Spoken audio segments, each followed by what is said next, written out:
உடம்பு முடியாமல் போச்சு இன்னைக்கு. அதனால உடம்பு முடியாமல் வந்திருக்காரு, நன்றி.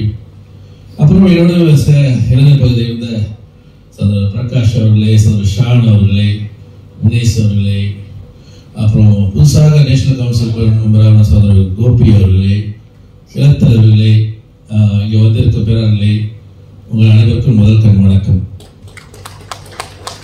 முதல்ல நினைச்சேன் லேட்டாக வந்துட்டேன். ஏன்னா சரியான டைம் நம்ம எங்களை கேரள காடி எடுக்கும் போது கரெக்டாக 8 மணிக்கு இங்கே சேவன் போட்டுச்சு. ஆனால் அப்புறம் வர வர வர வர வர வர 9 மணி ஆயிடுச்சு. பட் ஆனாலும் நான் 8:40க்கு வந்து சேரக்கூடிய சூழ்நிலை வந்துருச்சு. இந்த ஹைவே, இந்த டிராஃபிக் சரியான கூட்டிட்டு போகவே முடியல. இந்த வேலையில் வந்து பல சூழ்நிலை, பல பிரச்சனைகள், பல மாதிரியான அரசியல் செயல்படியில நான் கூப்பிட்டு என்னை மதிச்சு இவ்வளவு பேர் வந்ததுக்கு என் மனமான நன்றியை வாழ்த்துறேன். இதை நான் மறக்க மாட்டேன். சில நேரத்தில் ஒரு கஷ்டமா இருக்காங்களே, அந்த கஷ்டமா இருக்கும்போது கை கொடுக்குறாங்களே, கஷ்டமான நிற்கிறாங்களே, அதை அந்த நன்றியை நான் மறக்கக்கூடாது. நீங்களும் நினைச்சு வராம இருந்திருக்கலாம். அன்னைக்கு ஏன்டா வரணும், வந்தா பிரச்சனை ஆகும்னு நினைக்கலாம். இல்லை இது ஒரு இது தேவையா நினைக்கலாம். பட் நீங்க அதெல்லாம் நினைக்காம இங்க வந்ததுக்கு நன்றி. சார் சுரேஷும் நானே கலைஞர் பகுதி வந்து மாநிலத்தில் இருக்கிறோம். ஓரளவுக்கு நல்லா தெரியும், அவருக்கு நல்லா தெரியும். இளைஞர் பகுதியோட சேவையை நான் சொல்லி உங்கள்கிட்ட சொல்லணும்னு அவசியம் இல்லை. கம்பெனியில் உண்மையால நான் இதை செஞ்சேன், அதை செஞ்சு சொல்றதே இல்லை. ஏன் சொல்றதுன்னா, சொல்லித்தான் ஒரு ஆள் தெரிய வைக்கணுமா, சொல்லிதான் தெரிய வைக்கணும் அவசியமே இல்லை. இப்ப நிறைய பேர் என்ன கேட்டாங்க, அந்த தொகுதி இளைஞர் பகுதியில் இருக்கும் போது அதோட வேகம் வேற மாதிரி, இப்போ ஒரு வேகம் வேற மாதிரி இருக்குது. இளைஞர் பகுதியில் இருக்கும் போது நான் இளைஞர் பகுதி அணியோட தலைவர் தலைவர்ன்ற போது நான் தான் அந்த கேப்டன், நான் முடிவு பண்றது தான் அந்த இளைஞர் அணிக்கு. இப்ப நான் இருக்கிறது உதவி தலைவர். உதவி தலைவர்ன்ற வேலை என்னன்னா, தலைவருக்கு துணைத் தலைவருக்கும் தலைவரா உதவியா இருக்கிறது தான் என்னோட வேலை. நான் போயிட்டு திரும்பி அந்த கேப்டன் வேலையை நான் செஞ்சேன்னா அப்ப உங்களுக்கு என்ன ஆகும் உங்களுக்கு தெரியும். யாருக்கும் பிடிக்காது. உங்க தொகுதியிலேயே உங்க துணைத் தலைவர், உதவி தலைவர், தலைவரோட வேலை செஞ்சுக்கணும், தலைவரோட கூட பப்ளிக் தான். இது இயற்கை, இது வந்து இயற்கை. எல்லா தொகுதியிலும், எல்லா மாநிலத்திலும், எல்லா ஸ்டேட்லையும் நடக்க வேண்டியதுதான். எல்லா கட்சியிலும் இப்படிதான் இருக்கும். சோ தொகுதி தலைவர்கள் கொடுக்கிற டியூட்டிக்கு என்ன செய்ய சொல்றாங்க அதை நம்ம செய்யலாம். என்னென்ன பிரச்சனைகள் இருக்கோ, மாய்க்காவில் பிரச்சனைகள் இல்லை, எதை பேசணுமோ அதை நாங்க மத்திய செயல பேசலாம். அதை இன்ன வரைக்கும் நான் வந்து அதை பேசாம இருந்ததில்லை. மத்திய செயல இருக்கவங்களை கேட்டு பாருங்க. நான் என்ன பொறுத்த வரைக்கும் என்ன பிரச்சனையா இருந்தாலும் சரி, எந்த ஒரு பயம் இல்லாம நான் பேசக்கூடியது. அது என்னோட கடமை. ஏன்னா உங்களால தேவைப்பட்டு நான் மத்திய செயல் இருக்கேன். அதான் நிறைய பேர் நினைச்சிருக்கேன், இன்னும் ஒரு ஏதோ செய்யறாங்களா, அப்படிலாம் ஒண்ணும் இல்லை. என்னோட ஆக்டிவிட்டி ஓடிட்டு இருக்கு. ஏதாச்சும் பொறுப்பு கொடுத்தா அதை செய்வோம். இப்போ பண்ண போறோம், அதுக்கு எனக்கு அந்த பொறுப்பு கொடுத்துருக்கோம், அந்த வேலையை நான் செஞ்சுட்டு இருக்கேன். இதுதான் எங்களோட வேலை, ரூல். அதனால இப்ப நான் வந்து உங்கள்கிட்ட சொல்லி இந்த எலெக்ஷனுக்காக நீங்க ஓட்டு போடுறதுனால அதுல உங்களை எல்லாத்தையும் பணக்கான மாத்திடுறேன், நடக்குமா? இல்ல சூழ்நிலையை மாத்தி ஒரு மாதிரியை கொண்டு போய் நம்ம தான் அடுத்தது நடக்குமா? அதெல்லாம் சும்மா பேச்சு. அதெல்லாம் வந்து அரசியலுக்காக நான் பேசிட்டு போலாம் ஒழிய உண்மை நடைமுறைக்காக பேச முடியாது. நடைமுறை என்ன பொறுத்த வரைக்கும் எனக்கு என்ன ராசி என்ன கொடுத்தேன், ராசியை வந்து கரெக்டா பார்த்துட்டேன். ராசி நாளைக்கு வந்து ஐயா கோயில கொடுத்து செக் பண்ணி பார்த்து பாருங்க என்னன்னு பாருங்க. ஏன்னு தெரியல, என்னோட அரசியல் வாழ்க்கையில 1996 நான் வந்து உறுப்பினராக இருக்கேன். 97 நான் வந்து தொகுதியில டெலிகேட், அப்ப டெலிகேட் சிஸ்டம் டெலிகேட் சிஸ்டம், அந்த இளைஞர் பகுதி போட்டி போட போறேன். அதுல எனக்கு போட்டி. சாதாரண தொகுதியில டெலிகேட் ஆகுறாங்க, டெலிகேட் ஆகுறதுக்கு அது போட்டி. 2000 தொகுதி இளைஞர் பகுதியா ஆகுறாங்க, அதுக்கும் போட்டி. அதே 2000 நேஷனல் கவுன்சில் மெம்பரா, யாருக்கு ஞாபகம் தெரியல, நேஷனல் கவுன்சில் மெம்பரா நான் வந்து இண்டிபெண்டன்டா போட்டி போட்டேன். அதுலயும் போட்டி போட்டு வெற்றி போட்டேன். சரி, 2003 2 பேர் மத்திய செல்வி போவாங்க. அதுல போட்டி போடுறோம், அதுலயும் போட்டி, அதுலயும் வெற்றி பெற்றேன். 2006 இன்னொரு தர அதுலயும் போட்டி. அப்புறம் இளைஞர் பணித்தலைவர் வாய்ப்பு வருது எனக்கு. அதுல நீ சும்மா விடுவாங்கன்னு பார்த்தோன்னா அந்த நேரத்துல அப்பயே எனக்கு ஒரு போட்டி. சரி, அதான் முடிச்சுட்டு அவ்வளவு வேலை செஞ்சேன், என்னென்னமோ போராட்டம். நினைக்கிறேன் மாய்க்கா தலைவர்களே அதிகமா போலீஸ் பிடிச்சி ஜாமீன்ல இருக்கிற ஒரு ஆள்னா அது நான் தான். போலீஸ் பிடிச்சி ஜாமீன்ல போய் விளையாடுவாங்க. இவையும் நான் செஞ்சுக்கிறோம். இளைஞர் பணித்தலைவருக்கு போட்டி, அதை முடிச்சுட்டு உதவி தலைக்கு வர 3 தர போட்டி. இப்ப 4வது தரையும் எனக்கு போட்டி. என்ன சொல்றது? போட்டியை தவிர்க்கலாம். ஆனா என்னை பொறுத்த வரைக்கும் இந்த போட்டி எனக்கு நல்ல தலைமுறை உருவாக்குச்சு. இந்த போட்டி எனக்கு நல்ல உறவை தொகுதி தலைவர், கிளை தலைவர், இளைஞர் பகுதி இவங்களோட உறவு உருவாக்குச்சு. இந்த போட்டியை சந்திச்சதுனால எனக்கு எந்த மாதிரி சூழ்நிலையும் யார் எதிர்த்து போட வேணாம் ஆதின்னு சொன்னா கூட அந்த கிளை தலைவர்கள் என்னை எந்த காலத்தில் விட்டதே இல்லை. என்ன மாதிரி பிரச்சனை இருந்து கூட விட்டதில்லை. அது என்ன காரணம்? அந்த போட்டி. இந்த போட்டி போட்டனால தான், இந்த போட்டி இருந்தனால தான் இன்னைக்கு நான் உங்களை சந்திக்க ஒரு வாய்ப்பு கிடைச்சு. இந்த போட்டிகள் வந்துப்பாங்க, யாரும் சந்திக்க முடியாது, யாரும் பார்க்க முடியாது, பார்த்துக்க மாட்டோம். எப்பயாச்சும் ஒரு நாள் ஹாய் பாய் போயிட்டு போயிருப்போம். ஸோ இந்த போட்டி ஒரு ஆரோக்கிய முறையான போட்டி. அது மட்டும் இல்லாம நீங்க பார்க்கலாம், 4 பேர் போட்டி போறோம். இந்த 4 பேருக்கும் அவங்களுக்கு தனித்திறமைகள் இருக்கு. 4 பேரும் சாதாரண ஆளு, வீக்கான ஆளு அப்படி இல்லை. முந்திலாம் போடும்போது 4 பேர் 4-5 பேர் ஸ்ட்ராங்கா இருப்பாங்க. ஒரு 2 பேர் வேணும்னு போடுவாங்க. நம்மளும் ரெக்கார்ட் விபி ரெக்கார்ட்.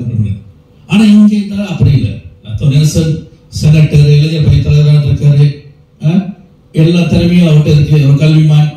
அதே மாதிரி டாக்டர் முருகியா, அவர் துணை அமைச்சராக இருக்காரு. அவரும் நடப்பு உதவி தலைவராக இருக்காரு. அவருக்கும் திறமைகள் இருக்கு. டாக்டர் அசோஜன் எஸ்கோ மெம்பராக இருக்காரு. அவரும் நடப்பு உதவி தலைவராக இருக்காரு. ஸோ அதனால இவங்களுக்கு யாராச்சும் சொல்லுங்க, யாருக்குமே இல்லை, ஒரு குறைபாடு இல்லை. அதனால ஒரு போட்டி ஜனநாயக மூலமா நடக்கக்கூடிய சூழ்நிலை இருக்கும் போது யாரையும் நம்ம நிப்பாட்ட நீ போடாத அப்படின்னு இல்லை. அப்ப இந்த 4 பேர்த்துல யார் அந்த 3 பேர்த்தை எடுக்க போறது அந்த பெரிய பொறுப்பு உங்க கையில தான் இருக்கு. நம்ம நினைக்கிற நம்ம சாதாரண கலை தலைவர் தான்ப்பா, நம்ம என்னப்பா அவங்க எடுக்க போறோம். தேசிய தலைவர்ல இருந்து, துணைத் தலைவர்ல இருந்து, உதவி தலைவர்ல இருந்து, மத்திய செயலர்ல இருந்து, மாநில வரைக்கும் அடிமட்ட சாதாரண தலைவர்கள், சாதாரண நேஷனல் லெவல் அது வேற சொல்லுவாங்க. சாதாரண கிளை தலைவர்கள் அவங்க எடுத்து தலைமுறை யாரை வைக்கிறாங்க அவங்க தான் தலைவர் வருவாங்க. அப்ப இந்த வாய்ப்பு உங்கள்கிட்ட இருக்கு. இந்த உதவி தலைவர்களுக்கு, துணைத் தலைவருக்கும் தலைவருக்கும் போட்டி இல்லாதனால உதவி தலைவருக்கு அந்த வாய்ப்புகள் உங்கள்கிட்ட இருக்கு. என்னோட எண்ணு 1, அதாவது உங்களுக்கு நான் பெரிய பிரச்சனை நான் கொடுக்கவே இல்லை, எதுவுமே நான் செய்ய முடியல. கடைசி சிந்திச்சு எங்க போடணும், எந்த நம்பர்ல போடணும், அதெல்லாம் ஒண்ணுமே செய்யல. நீங்க தாளை எடுத்துட்டு வந்த கையோட என்ன செய்யணும்? ஒண்ணுதான் நீங்க பாப்பீங்க. அந்த 1க்கு ஒரு ஓட்டை போட்டுட்டு அதுக்கப்புறம் நீங்க யாருக்கு போட்டா கூட எனக்கு கவலையே இல்லை. ஏன்னா அந்த ஒண்ணு கண்டிப்பா நீங்க எடுக்கிறது ஒரு கால் கூட அது வீண் போவே போகாது. ஒரு கால் கூட நீங்க போடுறது 1க்கு போற ஓட்டு வீண் போவே போகாது. நான் உங்கள்கிட்ட உறுதி கொடுக்க முடியும். அது மட்டும் என்னோட இருந்தவங்க எல்லாத்துக்கும் தெரியும். எந்த நேரத்தில் எப்ப என்னைக்கு வேணுமாலும் ஒரு பிரச்சனையா இருந்தா இந்த டீம் நாங்க இருப்போம். உங்களுக்கு கால் பண்ணா போன் அடிச்சா போன் எடுப்போம். அப்படியே இல்லைன்னா கூட ஒரு நாளோ மக்கானோ திருப்பி அனுப்போம். எந்த மாதிரியான சூழ்நிலை நீங்க வந்தீங்கன்னா கூட 10 கேட்டாச்சும் 1ஆச்சும் கொடுப்போம், ஏதாச்சும் கொடுப்போம். அரசு எலெக்ஷன் டைம்ல நான் வாக்குகளை போட்டு நான் செய்யவே மாட்டேன். எலெக்ஷன் டைம்ல நான் செஞ்ச சேவையை நீங்க பார்த்து நீங்க தெரிஞ்சு எடுக்கணும்ன்றது உங்க கையில இருக்கு. இங்க நம்ம நிறைய பேர் வந்திருக்கோம் எல்லாமே ஓட்டு கேட்குதான். இதுக்கு பிறகு நீங்க 3 பேர் கேட்டுட்டே பார்த்துட்டீங்க. எல்லாம் வராங்க ஓட்டு கேட்டுதான் எல்லாமே எல்லாத்துக்கும் கஷ்டமான ஒரு சூழ்நிலை தான் இருக்கு. 4 பேர்ல யாரை போடணுன்ற ஒரு சூழ்நிலை கஷ்டமான சூழ்நிலை தான். ஆனா நீங்க நல்ல முடிவு எடுப்பீங்க. நல்ல முடிவெடுத்து நல்ல தலைமைத்துவத்துக்கு யாரெல்லாம் தேசிய தலைவரோட துணைத் தலைவரோட சேர்ந்து வேலை செஞ்சு கட்சியோட பொறுப்புகளை செய்வாங்களா அவங்க பார்த்துருங்க. அதுல குறிப்பா நீங்க இப்ப பாத்தீங்களா நமக்கு கட்டட வேண்டிய வேலை இருக்கு. மாய்க்கா கட்டடம் அது முந்தி பாத்தீங்கன்னா நமக்கு மாய்க்கா பில்டிங் இருந்துச்சு. 2 வருஷம் முன்னுக்கு 2-3 வருஷம் முன்னுக்கு பக்கத்துல நடத்த வாங்கணும். இப்ப பின்னால நடத்த மாய்க்கா பின்னால இந்த அரசாங்கம் நடத்தி வாங்கிட்டோம். இப்ப நம்ம கிட்ட இருக்கிற 2 ஏக்கர் இருக்கு. அந்த 2 ஏக்கர்ல இப்ப வரைபடம் நடந்துட்டு இருக்காங்க. 3 tower, hotel, MIC building, condominium, அப்புறம் பிளஸ் காம்ப்ளெக்ஸ், பெரிய ஹாலு, இது எல்லாமே இருக்க போகுது. இதை கட்டுற நோக்கம் என்ன? இந்த கட்டுற நோக்கம் என்னன்னு பாத்தீங்களா, இந்த கட்டுற நோக்கத்திலிருந்து இதுல கிடைக்கிற வருமானத்தை கண்டிப்பா கிடைக்கிற வருமானம், அந்த வருமானம் மாநிலத்துக்கு, தொகுதிக்கு, கிளைக்கு உதவி செய்யக்கூடிய ஒரு சூழ்நிலையை நம்ம உருவாக்கலாம். இப்ப நம்ம வருஷத்துக்கு ஒரு தடவை தீபாவளிக்கு ஒரு 5 வெள்ளி கிடைக்குது, அவ்வளவுதான். அதை நீங்க வச்சு என்ன செய்ய முடியும்? ஒன்னும் செய்ய முடியாது. ஆனா அந்த பில்டிங்ல இருந்து வருமானம் வந்துருச்சுன்னா அந்த மாய்க்கா பில்டிங்கோட சொத்துல இருந்து அதுல இருந்து வர்ற கரன்சி கண்டிப்பா கொடுக்கலாம். நீங்க கேட்கலாம், ஏங்க எய்ம்ஸ் இருக்கு, எய்ம்ஸ் பதில் சொல்லாமே, எய்ம்ஸ் தான் எல்லாமே கொடுத்தோம் காசை, ஏன் செய்யக்கூடாது? எய்ம்ஸ் அது கல்விக்கு சம்பந்தப்பட்ட விஷயத்தை நம்ம என்னன்னு மனசு செய்யலாம். அதனாலதான் இப்ப என்ன முடிவு கொடுத்துட்டு இருக்கோம்னா, யாரெல்லாம் கிளத்தலைவர்கள் இதுக்கு முன்னுக்கு 11,000 கொடுத்துருப்பாங்க, அவங்க தவிர்த்து இப்ப புதுசா வந்த கிளத்தலைவர்களும் சரி, நீங்க படிக்கிறீங்களோ இல்ல உங்க பிள்ளைங்களோ இல்ல உங்க உறுப்பினர் பிள்ளைங்க யூனிவர்சிட்டி படிச்சா ஒரு கிளைக்கு 10,000 வெள்ளி உபகார சம்பளம் கொடுக்க ஆரம்பிச்சிட்டோம். 10,000 வெள்ளி நிறைய பேருக்கு இது தெரியாது. அதை தவிர்த்து இருக்கிற வருமானத்துல நம்ம B40 நல்லா படிக்கக்கூடிய பிள்ளைகளுக்கும் உதவி செய்ய ஆரம்பிச்சிட்டோம். அந்த காசை எடுத்து நீங்க மாய்க்காக்கு செலவு பண்ண முடியாது. அந்த காசை எடுத்து கல்வி சம்பந்தப்பட்ட பிரச்சனைக்கு நம்ம அந்த காசை படிக்கலாம். அது நல்ல வருமானம் நமக்கு வந்திருக்கு. அதே மாதிரி இந்த பில்டிங் வருமானம் வந்துச்சுன்னா நான் நினைக்கிறேன் வருகின்ற காலத்துல நம்மளுக்கு அரசாங்கத்தில் இருக்குமோ இல்லையோ நம்ம தனி பவர் இருக்கலாம். அதான் நான் எப்பயுமே சொல்றது, இப்ப பவர் எடுத்துலாம். அதாவது இப்ப அரசாங்கத்தில் இருக்கிற கூட்டணியினர் இப்ப இருக்கிற அரசாங்கத்தில் மாய்க்கக்காரங்க பதவியில பவர்ல இருந்து பவர் இல்லாம இருக்காங்க. பவர்ல இருந்து பவர் இல்லாம இருக்காங்க. ஆனா நம்ம பவர்ல இல்லாம இன்னும் பவரா இருக்கு. நம்ம பவர்ல இல்லை, நம்ம இன்னும் பவரா இருக்கோம். நம்ம மட்டும்தான் இந்த மாதிரி செய்ய முடியும். நம்ம மட்டும்தான் ஜனநாயக மூலியமாக எலெக்ஷன் நடத்த முடியும். நம்ம மட்டும்தான் இந்த மாதிரி நல்ல ஹோட்டல்ல சாப்பாடு செய்ய முடியும். பவர் இல்லை தானே. மாமகால பார்த்துக்கலாமே, இல்லப்பா நம்மளால அது இல்லையே. நம்ம தரத்தை நம்ம குறைக்கிறது இல்லையே. மாநாடு தரத்தை நம்ம குறைச்சது இல்லையே. கோயிலுக்கு கும்பாபிஷேகம் நம்ம தானே கூப்பிடுறாங்க. கோயிலுக்கு நம்ம தானே தலைவராக இருக்கும். பிஏபிஜி பெருமான பிஏபிஜி நம்ம தானே தலைவராக இருக்கும். பவர் இல்லை தானே. ஆனா பவர் தானே இருக்கும். அதான் மாய்க்கா. சோ அந்த மாதிரியான கட்சிகள் நம்ம இருக்கும் போது நம்ம அது கெத்தா தான் இருக்கணும் என்று கூறி மீண்டும் உங்கள்கிட்ட என்ன சொல்ல வரணும்னா, நீங்க எப்பயும் கண்டிப்பா இங்க விட மாட்டீங்க நம்பிக்கை இருக்கு. அது இங்க வந்தீங்க அறையில விட மாட்டீங்க. ஏன்னா இவ்வளவு பிரச்சனை இருந்தப்போ நீங்க வந்திருக்கீங்களே, நீங்க எனக்காக தான் வந்திருக்கீங்க. அதனால நன்றி கூறி என்னோட மத்திய செலவு வந்திருக்காங்க. மாநிலத்தில் போட்டி இல்லை தானே. போட்டி இல்லைன்னா நம்ம என்ன சொல்ல தேவையில்லை. போட்டி இல்லாத நல்லதா போச்சு நினைக்கிறேன். போட்டி இருந்தால் அதுல இன்னும் ஒரு பெரிய ரகல ஓடிக்கிட்டே இருக்கும். அதுக்கு வேலை தான்சி நன்றி தெரிவிக்கணும். ஏன்னா ஓரளவுக்கு போட்டி இல்லாம செஞ்சுட்டாரு. ஆனாலும் இந்த பிரச்சனையை எவ்வளவு சீக்கிரத்துல சுலபமா முடிச்சு நல்ல மாதிரி வந்துச்சு. அதாவது எனக்கு உண்மையான மனசுல ரொம்ப வேதனை இருக்கு. பிணையின் மாநிலம் ஒரு கெத்தான மாநிலம். பிணையின் மாநிலத்தில் இருந்த தலைவர்கள் நடந்த சூழ்நிலை அது வேற லெவல் இருந்துச்சு, வேற லெவல் இருந்துச்சு. நான் யாரையும் குறை சொல்றதுக்காக இல்லை, யாரையும் நான் குறை சொல்றது, தனிப்பட்ட ஆளால் குறை சொல்றது நான் எதுவுமே இல்லை. எனக்கு இந்த பிரச்சனைகள் வந்து அழகா பிரச்சனை நான் கண்டிப்பா தான் ஒரு நல்ல வழி கொண்டு வரும், நல்ல வழி கொண்டு வந்து மீண்டும் இந்த பிள்ளைங்க ஒரு கெத்தா ஆகணும்னு இந்த வேலையை நான் வேண்டிக் கொண்டு கண்டிப்பாக ஆகும். ஏன்னா பிள்ளைங்க ஒரு சிறப்பான மாநிலம் கூறி நான் வந்து சில பேர் வந்திருக்காங்க, அவங்களுக்கு சில இடத்துல வாய்ப்பு கிடைக்காம இருக்கும், மத்திய செல்ல போட்டி போடுறாங்க. போட்டி போடுறவங்கள நம்ம வந்து நிப்பாட்ட முடியாது. அதனால அவங்கள வந்து அவங்க சாய்ஸே இல்லை. அதாவது அவங்க தனியாக அந்த மாதிரி விருதுலாம் கொடுக்க முடியாது. அவங்களும் டிஏபி பிகே இருக்காரங்க இல்லை, அவங்களும் வாய்க்காரர் தான், அவங்களும் ஜனநாயக போட்டி போட விரும்புறாங்க. ஸோ அவங்கள வந்து கேட்டாங்க, வர முடியும் மனசு வாங்கன்னு சொன்னேன். சரி வந்துட்டு சும்மா காட்ட மட்டும் கொடுத்துட்டு போன வரும் சிறப்பாக இருக்காது. சரி அவங்களை பற்றி நம்ம கொஞ்சம் சொன்னோமா, நீங்க பார்க்கலாம் அவங்க சிறந்த ஆளா, அவங்களால சேவை செய்ய முடியுமா என்றதை பார்த்து நீங்க வந்து ஒரு முடிவு எடுக்கலாம். எடுத்து நீங்க நல்ல முடிவு எடுக்கலாம். லிஸ்ட் வரும், அந்த லிஸ்ட்டை பார்த்து நீங்க போடலாம். இல்லை லிஸ்ட்ல பார்த்து உங்களுக்கு ஏதோ சரி வரலன்னு பார்த்தா இவங்களே எடுத்து முடிவு போடலாம். அதெல்லாம் ஜனநாயகம், உங்களோட உரிமை, நீங்க அதை நீங்க செய்யலாம். அதுக்கு மீறி நான் வந்து அதுக்கு முன்னாடி நான் வந்து சார் என்னோட வைஃப் வந்தோன்னு சொன்னாங்க இந்த மாதிரி நான் வந்து ஒரு டிக்டாக் ஃபேனு அப்படின்னு சொன்னாங்க. இந்த டிக்டாக்ல போற விஷயத்தினாலேயே பல விஷயம் நடக்குது.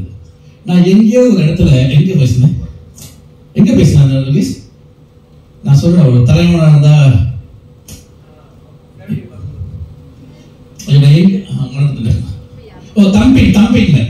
தம்பில நான் போகும்போது லேடிஸ்லாம் பார்த்துட்டு உங்க டிக்டாக்கை பார்த்துட்டு வெரி குட் அத்தோ, நீங்க சமைக்கிறீங்க வெரி குட் அத்தோ, நீங்க உண்மையில ஒரு எக்ஸாம்பிள் ஹஸ்பண்ட் அத்தோ, அப்படி இப்படி புகழ் தானே. அவர் பேசிட்டு இருக்கும்போது நான் ஒரு வார்த்தையை சொல்லுவேன், அது டக்குன்னு ரெக்கார்ட் பண்ணாங்க. நான் சொல்லும் போது தான் சொல்லுவேன், ஒரு தலைவனா இருந்தா ஒரு நல்ல குடும்ப தலைவனா இருக்கணும். நல்ல குடும்ப தலைவனா தான் நீங்க வெளியே போயிட்டு மக்களுக்கு தலைவனாக முடியும். உங்க இடத்துல நல்ல தலைவனா இருக்கணும். அங்கேயிருந்து வரும்போது ராஜ் வரான்னு சொன்னோம், சுரேஷ் வராங்கன்னு சொன்னோம், வரணும் இன்னொரு வார்த்தையை சொல்லக்கூடாது. அதான் தலைவனுக்கு அர்த்தம். நல்ல குடும்ப தலைவனாக வச்சிருந்தாங்களா கண்டிப்பா நல்ல ஒரு தலைவத்துக்கு ஒரு தலைவர்களாக ஆக முடியும். இந்த டாபிக் நான் பேசுறதுனால இன்னைக்கு விளையாட மாநில தலைவர் காலையிலே சொல்லடத்தோ, இந்த டிக்டாக் நான் காலையிலே பார்த்தோ, பார்த்து முடியும் எங்க வாய்ப்பு காட்டு பாருங்கடத்தோ, நல்ல குடும்ப தலைவன். இன்னைக்கு குடும்ப தலைவனால கொஞ்சம் லேட்டா எதுக்கு நான் வந்தேன்னா என் வீட்டு வேலை எல்லாத்தையும் முடிச்சுதான் வந்தாரு. அவரே சொன்னாரு, அந்த வீடியோ பார்த்து சொன்னாரு. அப்புறம் சொன்னாரு, அப்ப பேசுறது சொன்னாங்களா, இல்ல நல்லா சமைக்கணும். உண்மைக்கு சொல்ல எனக்கு சமைக்க தெரியாது. ஆனா சும்மா ட்ரெயினுக்கு இன்னைக்கெல்லாம் வந்து ஆளுங்க விரும்புறது வேற. இப்ப நான் வந்து அரசியல் போய் மைக்க படிச்சுட்டு மைக்க வெரி குட், அது வெரி குட், இது வெரி குட், அவன் வீணா போனா இவன் மோசம், அதெல்லாம் வந்து அந்த ட்ரெயின்லாம் முடிஞ்சிச்சு. அது எப்ப பேசணும் அந்த நேரத்தில் பேசணும். நார்மல் டேஸ்ல ஆளுங்களோட அட்ராக்ஷன் நம்ம போகணும். அது என்ன தேவையோ அதை தான் நம்ம பார்க்கணும். அதனால நம்ம சோஷியல் மீடியா வந்து வெரி இம்பார்ட்டன்ட். நமக்கு இப்போ இருக்க ஜென்ரேஷன் வந்து சோஷியல் மீடியா என்கேஜ்மெண்ட் பண்ணி தான் ஆகணும். Social media engagement left out பண்ணிட்டீங்களா நம்மளும் கட்சி லெஃப்ட் அவுட் பண்ணிக்கணும். Especially youngsters, create followers for you. Eventually இவங்க வந்து பார்ட்டிக்கு தான் வருவாங்க. ஸோ அதனால வந்து இந்த மாதிரி கண்டென்ட் இன்ஃபர்மேஷன் ஒரு என்ன நடக்குது, என்ன மாதிரியான சூழ்நிலை இருக்கு அதை நீங்க சொல்லலாம். சொசைட்டி பத்தி பேசலாம், ப்ராடக்ட் பத்தி பேசலாம். இந்த மாதிரி நிறைய கண்டென்ட் நீங்க செஞ்சீங்களா கண்டிப்பா வந்து நமக்கும் வந்து ஒரு ஃபாலோவர்ஸ் ஆர்கானிக்கா வருவாங்க. சும்மா ஐசிஐ போட்டு சரி பண்ணி கொண்டு வந்து மெம்பர் ஆக்கி கிளையை போட்டு போறது அது முக்கியம் இல்லை. மாணிக்கா கௌரவங்களை நான் பார்க்குறேன். சுரேஷோட லீடர்ஷிப் வெரி குட், நாலமுகத்தோட லீடர்ஷிப் வெரி குட். இவங்களால தான் வந்து செய்ய முடியும். இவங்க நம்பணும், இவங்க நல்லா செய்யறாங்க. அப்படியே மக்கள் வந்து வரக்கூடிய ஒரு சூழலை உருவாக்கினால கண்டிப்பா நம்ம வந்து வேற லெவலுக்கு போகலாம் என்று கூறி, இந்த சோசியல் மீடியாவோட தாக்கங்கள் வந்து மாதங்க மத்தியில் ரொம்ப பட்டுக்கிட்டு இருக்கிறேன். அதெல்லாம் நல்லதா இருந்தா அதை எடுத்துக்கிங்க, அதை தவறா இருந்துச்சுன்னா என்ன மன்னிச்சிடுங்க என்று கூறி, வாங்க நம்ம வேட்பாளர்கள்லாம் வாங்க.